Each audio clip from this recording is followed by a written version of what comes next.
Hey everybody, this is Josh from Kingdom Auto, and today we're going to test a 2011 or 8th generation Honda Civic Si.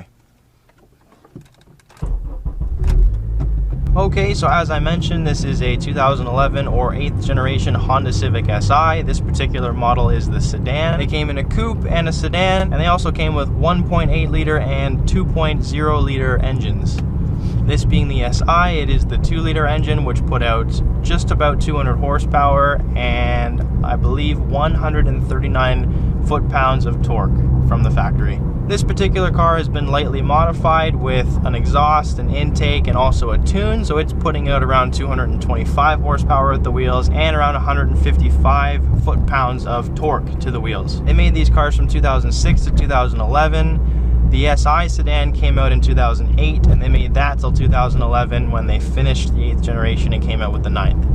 This particular car has 160,000 or just short of 160,000 kilometers on the dash, and that should lead me right into reliability, to which I can report this car has actually been very good. A lot of the common issues that you want to pay attention to with these cars were more so from 2006 to 2008, but they still did affect from 09 to 2011 as well, so you do want to be conscious of them. I think one of the biggest ones would be the clear coat failure. So that's one that you really want to watch out for. You'll notice it right away when you go look at any of these cars. You'll see it on the roof, primarily in the trunk, sometimes the hood and the fenders even. You'll just notice that the clear coat is starting to peel away and completely disappear off the car. Now I'm told there was a recall for that, but it also apparently does expire. I'm not sure how that works, but I have heard of some people missing the ability to go get that clear coat issue fixed. And I'm not sure how true that is, but I have heard of a few cases of this happening, so I wouldn't be surprised if this is actually the case. So just be wary of that whenever you go look at an 8th generation Honda Civic, because it happened to a lot of them. Another big issue with these cars, especially with the SI, was transmission issues, especially in third gear. When you're shifting into third gear at high RPMs, you need to watch out for that because they would grind going into, they had synchro problems, and that's one to look out for as well. They did fix that from 2009 to 2011, but again, it's still something to watch out for. Other than those two things stated, the only other factor that you really want to watch out for in this car, especially the SI, would be the fact that it does tend to burn oil when in VTEC. And in the 8th generation SI, VTEC engaged after 6,000 RPM, so that's when it would really start to consume oil, so you do want to pay attention to that as well. Apart from those things, there really aren't too many issues that you have to watch out for, and I can happily report that none of those issues have plagued this car at all, so I am very happy about that. I'm thrilled with how this car has been performing, and in addition to all those things, it also resides in Canada, so it has to be driven through the winters as well. Everything else works. All of the power options still work, the sunroof still works, cruise control, air conditioning still blows cold. And as I mentioned, there have been no mechanical issues, no transmission or engine issues. Nothing of that nature to report whatsoever. Another aspect of reliability worth noting is the fact that parts are very inexpensive for these cars for the most part. Because it's a Honda Civic, parts are very readily available for this car. And so with so many parts being available from so many different manufacturers, it drives the cost down when it comes to the aftermarket. So parts are generally quite inexpensive, and it is a relatively easy car to work on also, which is something to note if you're somebody that likes to work on their own vehicles. And I say it's easy to work on apart from in the engine bay here, because they have tried to make the cabin room bigger, and in turn they've made the engine bay smaller. So everything is compact in the engine bay, everything is very squished. I'll include a picture in the video here and you can take a look for yourself, but I've worked on these cars in the engine bay. They are so compact, they're not fun to work on. Everything is just squished in there as much as possible to save space and to make the cabin bigger, which they've done a great job of. But the engine bay, it is a lot trickier to work on than Hondas of previous years. So I think that's a great segue over to my next point, which would be space. And honestly, for a small car, there is tons of room in here. I'm very impressed with the amount of room that you have in this vehicle. There's a lot of headroom, even considering there's a sunroof here too. So if there was no sunroof, you'd get even more. There's a lot of leg room. There's a lot of space in the back as well, and the trunk is quite big too. I mean, I play hockey, I'm actually a goalie, and I can fit both my pads and my bag in the back of the trunk comfortably, and even get a few more things in there, which is quite good for a small car. I really like how they've designed the lid so that it can open up properly and you get a big mouth to fit a lot of stuff into that trunk. I'm very happy with how they've designed this car, and I'm very happy with the amount of room that you get considering how small of a car this actually is. Now, as I mentioned, this car is modified, so I'm going to give you a comparison of when it was stock compared to now after the modifications have been done. So stock, in terms of comfort, I think it was very good. You know, you could tell that it was a sporty vehicle, meaning it was a stiffer ride than a lot of the small compact cars that you were typically going to find that were more designed for economical driving. But when you're buying a sport model of anything, you're typically going to find that anyways, because the idea is to make it handle a little bit better, and thus you have to have stiffer suspension. That's kind of just how it works.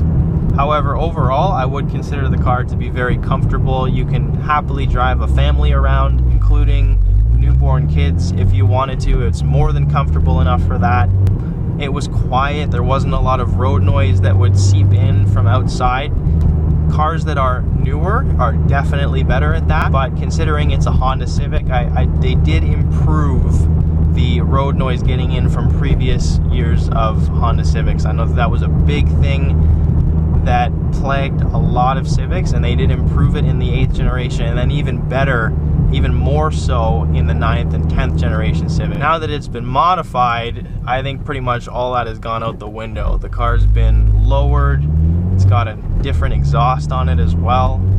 It's louder, it's rougher. It is definitely not a family car anymore. Much more performance oriented and handling oriented. So basically all of that has gone out the window. It's louder in the cabin now. It's more rough.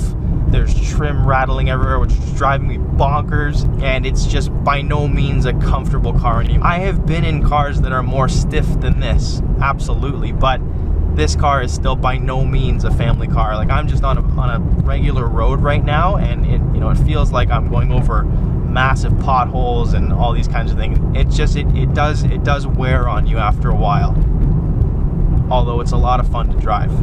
In terms of economy, this car is still quite good. It does around 21 city and 29 highway miles per gallon, and considering the nature of this engine, I do think that's pretty good. It's not turbocharged, so some people think that it should be able to do a little bit better, but this engine is very tightly wound, and it's definitely more performance oriented, even though it's a small engine.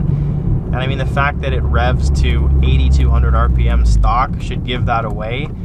So I'm not surprised that it's not really in the 30s on the highway. And I can also report that at 160,000 kilometers, and even after being modified, it still actually does right around the same numbers, which to me is quite good. I mean, it's got aftermarket parts on it. It's been professionally tuned and stuff, which generally speaking means you're going to use more fuel. And I find if I drive it aggressively, then the fuel consumption goes out the window. It's much worse. But if I drive it well, it still does right around those numbers. So I'm quite impressed with that, even despite the mileage and despite the modifications that have been done on the car.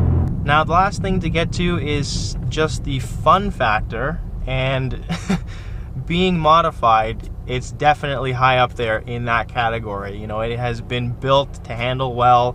It's been tuned, and all of the parts, have been all put together for the purpose of having fun and having a fun car to drive around. So, the rev limit's actually been increased to a higher red line, and here, I'll show you here.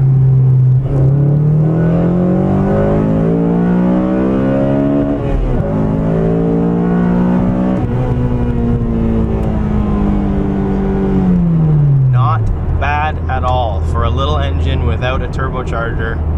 or a supercharger, any kind of forced induction. This is a fun car. It's not going to be as fast or as torquey as a car with forced induction. There are a lot of cars that are faster than this car out there that exist, but in terms of the character and the fun that you get with this vehicle, that is what interests me so much about this car. That's what I like about it so much.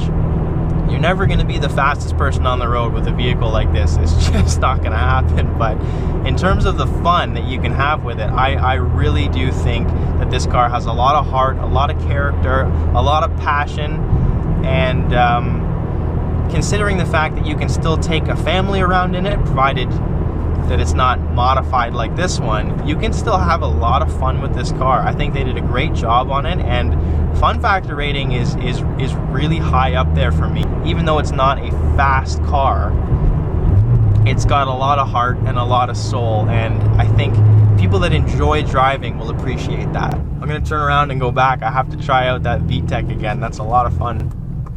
All right, here we go.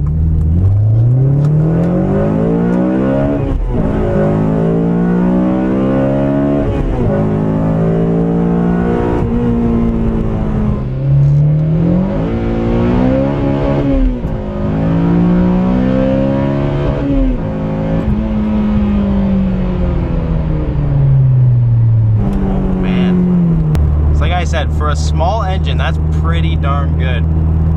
Very impressive.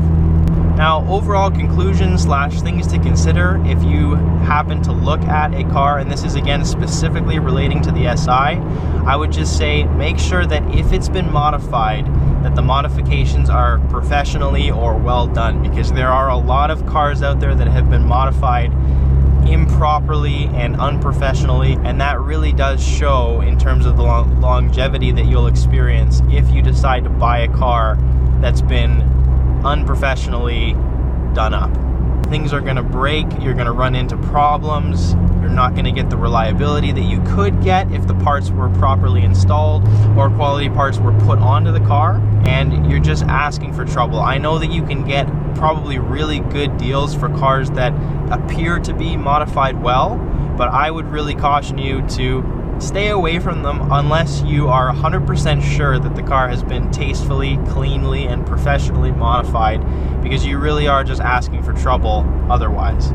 But that said, if you find one that's in good shape and stock, or it's been very professionally done up, then I would say go ahead and take a look at it. I mean, in terms of reliability and comfort and legroom and space and practicality, I mean, you're getting a really good bundle of everything when you buy this car, and that's one thing that I really like about it, is you kind of get the whole package with this car.